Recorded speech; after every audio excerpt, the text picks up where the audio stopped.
ओम शांति। मुरली है 27 अप्रैल 2024। बाप दादा के मधुर महावाक्य। मीठे बच्चे, तुम आए हो बाप से हेल्थ, वेल्थ, हैप्पीनेस का वर्षा लेने। ईश्वरीय मत पर चलने से ही बाप का वर्षा मिलता है। तुम आए हो बाप से हेल्थ, वेल्थ, हैप्पीनेस का वर्षा लेने। ईश्वरीय मत पर चलने से ही बाप का वर्षा मिलता है। आज का प्रश्न है, बाप ने सभी बच्चों को विकल्प जीत बनने की युक्ति कौन सी बताई है? बाप ने सभी बच्चों को विकल्प जीत बनने की युक्ति कौन सी बताई है? बाबा ने उत्तर दिया, विकल्प जीत बनने के लिए अपने को आत्मा समझ भाई भाई की दृष्टि से देखो। शरीर को देखने से विकल्प आते हैं, इसलिए भ्रिकुटी में आत्मा भाई को देखो। पावन बनना है तो यह दृष्टि पक्की रखो। निरंतर पतित पावन बाप को याद करो। याद से ही कट निकलती जाएगी। खुशी का पारा चढ़ेगा और विकल्पों पर विजय प्राप्त कर लेंगे। बाबा ने क्या कहा कि अगर विकल्प जीत बनना तो आत्मा समझ भाई भाई की दृष्टि, शरीर को देखने से ना देख करके उसकी भ्रिकुटी में आत्मा को देखो। पावन बनना है, यही दृष्टि पक्की रखो, तभी कट निकलेगी और खुशी का पारा चढ़ेगा। ओम शांति। शिव भगवानुवाच अपने शालिग्रामों प्रति। शिव भगवानुवाच है तो जरूर शरीर होगा, तब तो वाच होगा ना, तभी तो बोला होगा। बोलने के लिए मुख तो जरूर चाहिए, तो सुनने वालों को भी कान जरूर चाहिए। आत्मा को कान मुख चाहिए। अभी तुम बच्चों को ईश्वरीय मत मिल रही, जिसको राम मत कहा जाता है। दूसरे फिर हैं रावण मत पर। ईश्वरीय मत और आसुरी मत। ईश्वरीय मत आधा कल्प चलती है।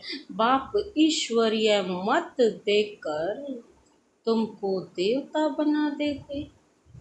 फिर सतयुग त्रेता में वही मत चलती है। वहाँ जन्म भी थोड़े हैं क्योंकि योगी लोग हैं। और द्वापर कल युग में है रावण मत। यहाँ जन्म भी बहुत है क्योंकि भोगी लोग है ना, भोगना ज़्यादा करना पड़ता, इसीलिए आयु भी कम होती है। बहुत संप्रदाय हो जाती है और बहुत दुखी होते। राम मत वाले फिर रावण मत से मिल जाते हैं तो सारी दुनिया की रावण मत हो जाती है। फिर बाप आकर सबको राम मत देते हैं। सतयुग में है राम मत, ईश्वरीय मत, उसको कहा जाता है स्वर्ग। ईश्वरीय मत मिलने से स्वर्ग की स्थापना हो जाती है आधा कल्प के लिए। वह जब पूरी होती है तो रावण राज्य होता है, उसको कहा जाता है आसुरी मत। अब अपने से पूछो, हम आसुरी मत से क्या करते थे, ईश्वरीय मत से क्या कर रहे हैं? आगे जैसे कि नरकवासी थे फिर स्वर्गवासी बनते हैं। शिवालय में। सतयुग त्रेता को शिवालय कहा जाता है। जिस नाम से स्थापना होती है तो जरूर उनका नाम भी रखेंगे, तो वह है शिवालय, जहाँ देवता रहते हैं। रचयिता बाप ही तुमको यह बातें समझा रहे। क्या रचते हैं वह भी तुम बच्चे समझते हो। सारी रचना इस समय उनको बुलाती है, हे पतित पावन व हे लिबरेटर, रावण के राज्य से व दुख से छुड़ाने वाले। अभी तुमको सुख का मालूम पड़ा है, तब इसको दुख समझते हो।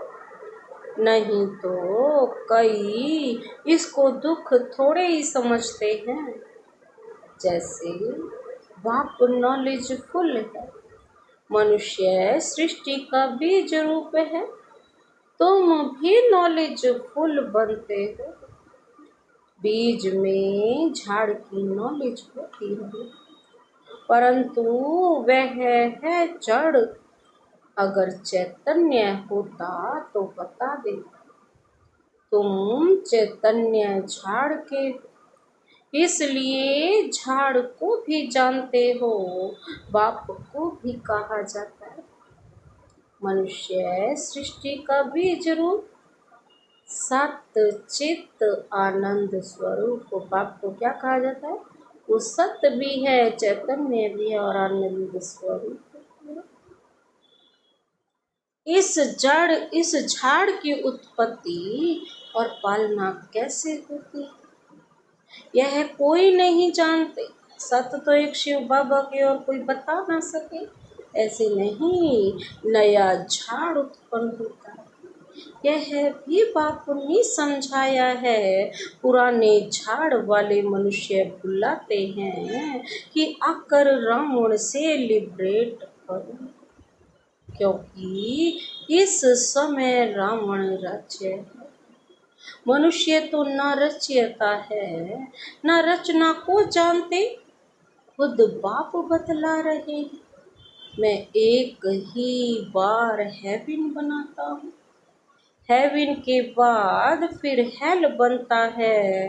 रावण के आने से बाबा कहते फिर वाम मार्ग में चले जाते। सतयुग में हेल्थ, वेल्थ, हैप्पीनेस, अथाह सुख, अथाह सब चीज।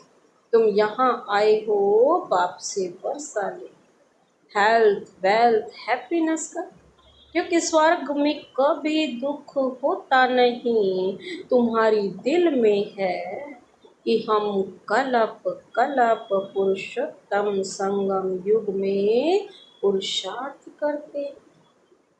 नाम ही कैसा अच्छा है, और कोई युग को पुरुषोत्तम थोड़े ही कहते हैं। उनमें तो सीढ़ी नीचे उतरते जाते हैं, बाप को बुलाते भी हैं, समर्पण भी करते हैं। बाबा कहते लेकिन यह मालूम नहीं रहता कि बाप कब आएगा। पुकारते तो हैं, ओ गॉड फादर लिबरेट करो, गाइड बनो। लिबरेटर बनेंगे तो जरूर आना पड़े, फिर गाइड बन ले जाना पड़े। बाप बच्चों को बहुत दिनों के बाद देखते हैं तो बड़ा खुश हो। बाप तो पूरे कल्प के बाद मिलते हैं, पूरा कल्प से थोड़ा समय पहले, बस कल्प आते हैं ना बाप, हम बच्चों को लिबरेट करें। वह है हद का बाप और यह है बेहद का बाप। बाबा क्रिएटर है, रच करके फिर उनकी पालना भी करते हैं। पुनर्जन्म तो लेना पड़ता है। किसको? 10, किसको 12 बच्चे होते हैं, परंतु वह सब हैं हद के सुख। जो कागविष्टा समान है, तमो प्रधान बन जाते हैं। तमो प्रधान में सुख बहुत थोड़ा है। तुम सतो प्रधान बनते हो तो बहुत सुख होता है। सतो प्रधान बनने की युक्ति बाप आकर बतलाते हैं। बाप को ऑलमाइटी अथॉरिटी कहा जाता है, तो जो चाहे सो कर सकते, मरे को जिंदा कर सकते। एक बार कोई ने लिखा, अगर आप भगवान हैं तो मक्खी को जिंदा कर देखो। ऐसे ढेर प्रश्न पूछते हैं।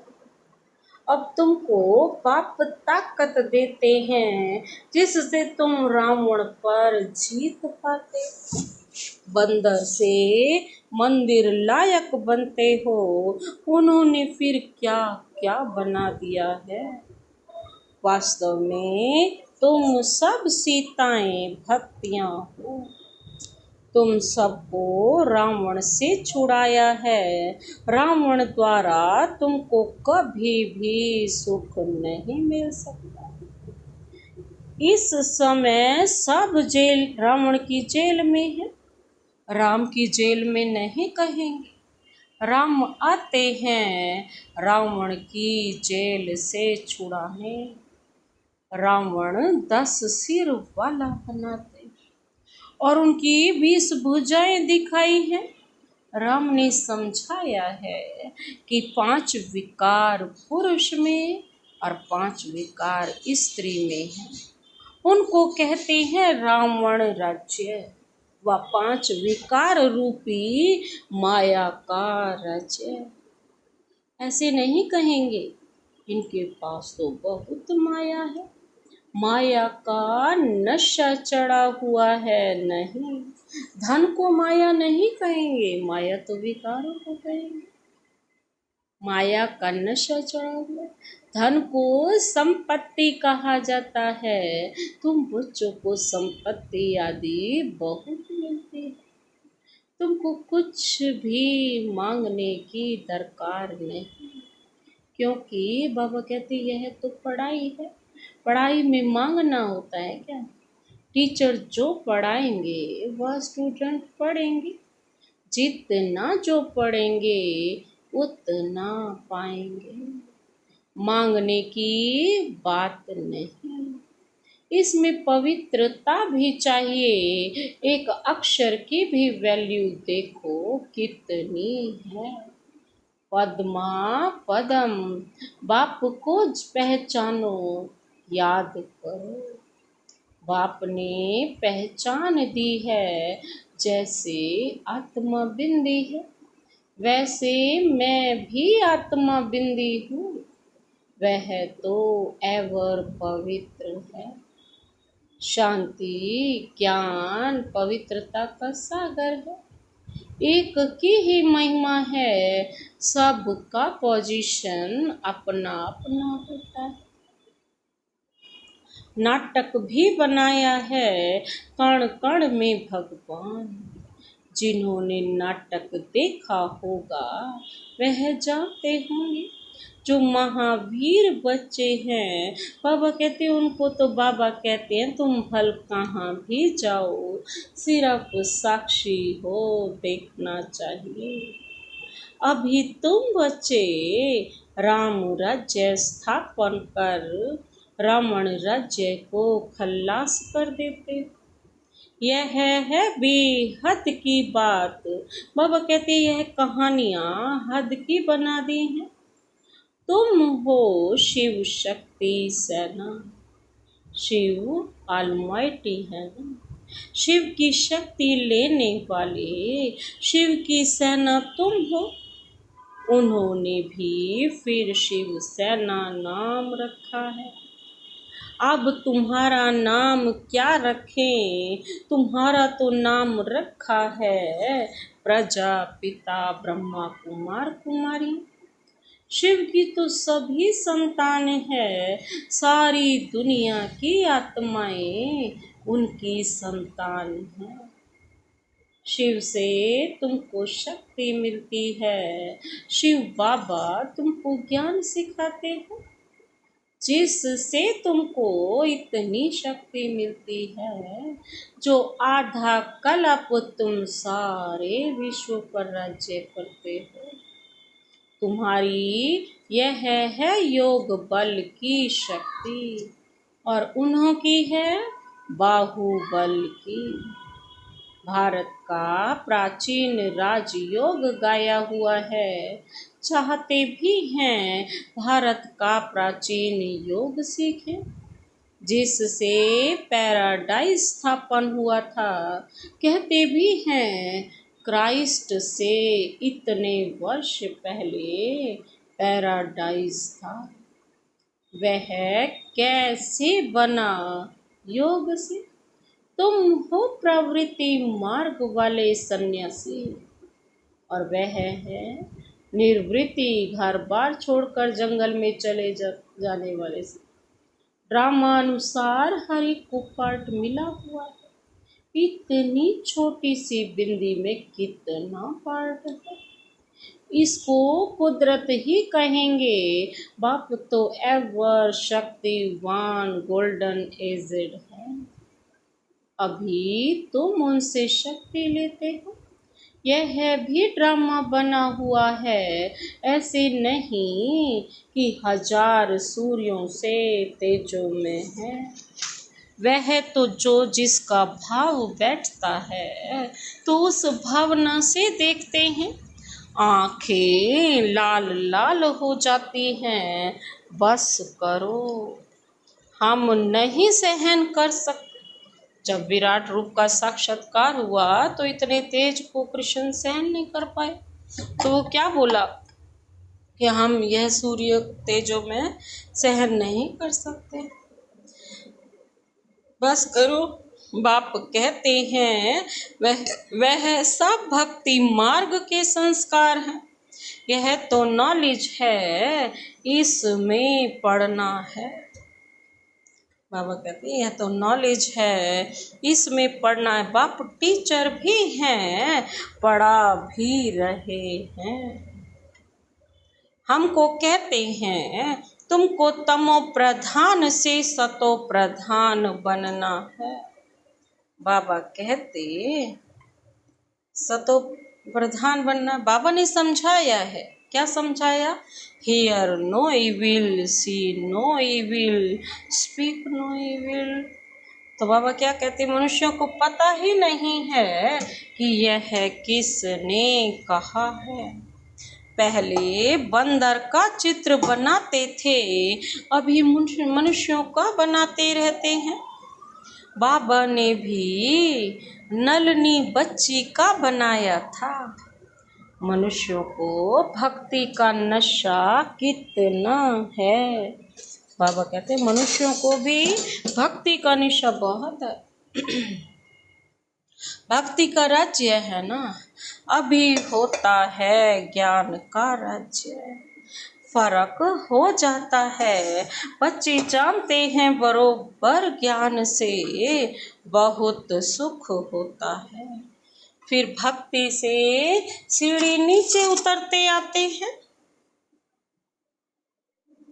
1250 अर्थात 1250 वर्ष में 2 कला कम होती है।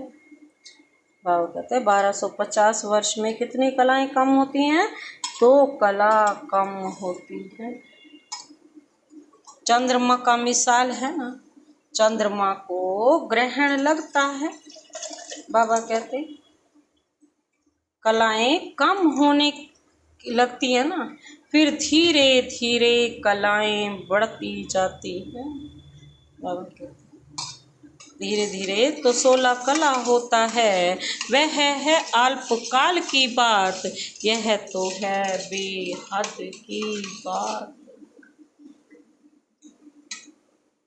तो बाबा क्या कहते हैं, यह है बेहद की बात। इस समय सभी पर क्या है? राहु का ग्रहण है। ऊंचे ते ऊंचा, बाबा कहते हैं ऊंचे ते ऊंचा। बृहस्पति की दशा ना, सबसे ऊंचे तो ऊंची तो किसकी दशा है? बृहस्पति की दशा। नीचे में नीची है राहु की दशा, एकदम देवाला निकाल देते हैं। बृहस्पति की दशा में हम चढ़ते हैं, वह बेहद के बाप को जानते हैं। अब राहु की दशा तो सब पर बरोबर है। बाबा कहते हैं यह तुम जानते हो और कोई नहीं जानते। राहु की दशा ही इनसॉल्वेंट बनाती है। बृहस्पति की दशा से सॉल्वेंट बनते हैं। भारत कितना सॉल्वेंट था, एक ही भारत था ना। सतयुग में राम राज्य पवित्र राज्य होता है जिसकी महिमा होती है। अपवित्र राज्य वाले गाते हैं मैं निर्गुण हारे में कोई गुण नहीं। ऐसी संस्थाएं भी बनाई है निर्गुण संस्था। अरे यह तो सारी दुनिया निर्गुण संस्था है। एक की बात थोड़े ही है। बच्चे को हमेशा महात्मा कहा जाता है। तुम फिर कहते हो कोई गुण नहीं। यह तो सारी दुनिया है जिनमें कोई गुण न होने के कारण राहु की दशा बैठी है। अब बाप कहते हैं दे दान तो छूटे ग्रहण। अब जाना तो सबको है ना, देह सहित देह के सब धर्मों को छोड़ो। अपने को आत्मा निश्चय करो। तुमको अब वापिस जाना है। पवित्र न होने के कारण वापिस कोई जा नहीं सकता। अब बाप पवित्र होने की युक्ति बताते हैं। बेहद के बाप को याद करो। कई कहते हैं बाबा हम भूल जाते हैं। बाप कहते हैं मीठे बच्चों, पतित पावन बाप को तुम भूल जाएंगे तो तुम पावन कैसे बनेंगे? विचार करो कि यह क्या कहते हो। जानवर भी कभी ऐसे नहीं कहेंगे कि हम बाप को भूल जाते हैं। तुम क्या कहते हो? मैं तुम्हारा बेहद का बाप हूँ। तुम आए हो बेहद का वर्षा लेने। निराकार बाप साकार में आए तब तो पढ़ाए। अभी बाप ने इसमें प्रवेश किया है। यह है बाप दादा, दोनों की आत्मा इस भ्रिकुटी के बीच में है। तुम कहते हो बाप दादा, तो जरूर दोनों आत्माएं होंगी, शिव बाबा और ब्रह्मा की आत्मा। तुम सब बने हो प्रजापिता ब्रह्मा कुमार कुमारियाँ। तुमको नॉलेज मिलती है तो जानते हो हम भाई भाई हैं।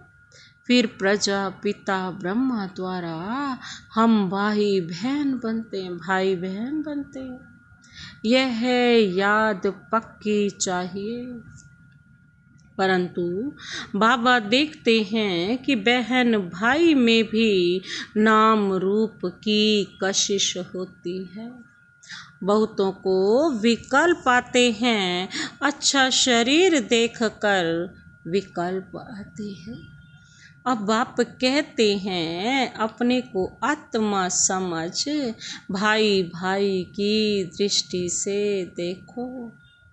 आत्माएं सब ब्रदर्स हैं तो बाप जरूर चाहिए। सबका एक बाप है।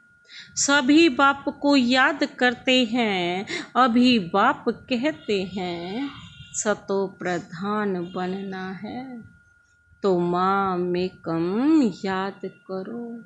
जितना याद करेंगे तो कट निकलती जाएगी। खुशी का पारा चढ़ेगा और कशिश होती रहेगी, वो भी नंबरवार पुरुषार्थ अनुसार। अच्छा, मीठे मीठे सिक्के लधे बच्चों प्रति मात पिता बाप दादा का याद प्यार और गुड मॉर्निंग। रूहानी बाप की रूहानी बच्चों को नमस्ते। हम रूहानी बच्चों की रूहानी बाप दादा को नमस्ते नमस्ते नमस्ते, गुड मॉर्निंग। शुक्रिया बाबा, शुक्रिया।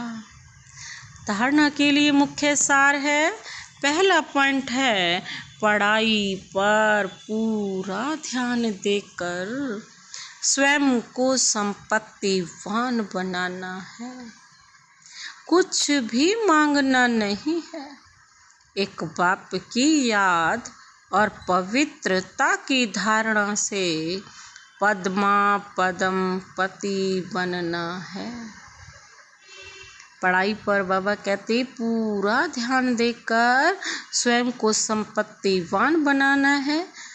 एक बाप की याद और पवित्रता की धारणा से ही पद्मा पदम पति बनना है। दूसरा पॉइंट है राहु के ग्रहण से मुक्त होने के लिए विकारों का दान देना है। हियर नो इविल, जिन बातों से सीढ़ी नीचे उतरे निर्गुण बने उन्हें बुद्धि से भूल जाना है। बाबा कहते हैं राहु के ग्रहण से मुक्त होने के लिए विकारों का दान देना। हियर नो इविल, बाबा कहते हैं जिससे सीढ़ी नीचे उतरे उसको बिल्कुल बुद्धि से भूल जाना है। आज का वरदान, वरदानी हाथ सदा अपने सिर पर अनुभव करते हुए वरदान अपने में समाते हैं। पहले आपके मंत्र द्वारा सार्व का स्वमान प्राप्त करने वाले निर्माण सो महान भव। पहले आपके मंत्र द्वारा सार्व का स्वमान प्राप्त करने वाले निर्माण सो महान भव। आज का विस्तार, यही महामंत्र सदा याद रहे कि निर्माण ही सर्व महान है। निर्माण ही सर्व महान है। पहले आप करना ही सर्वश्रेष्ठ व मान प्राप्त करने का आधार है। महान बनने का मंत्र वरदान रूप में सदा साथ रखना, वरदानों से ही पलते उड़ते मंजिल पर पहुंचना। मेहनत तब करते हो जब वरदानों को कार्य में नहीं लगाते। अगर वरदानों से चलते रहो, वरदानों को कार्य में लगाते रहो तो मेहनत समाप्त हो जाएगी। सदा सफलता और संतुष्टता का अनुभव करते रहेंगे। आज का स्लोगन, सूरत द्वारा सेवा करने के लिए अपना मुस्कुराता हुआ रमणीक और गंभीर स्वरूप इमर्ज करो। सूरत द्वारा सेवा करने के लिए अपना मुस्कुराता हुआ रमणीक और गंभीर स्वरूप इमर्ज करो। अच्छा, ओम शांति।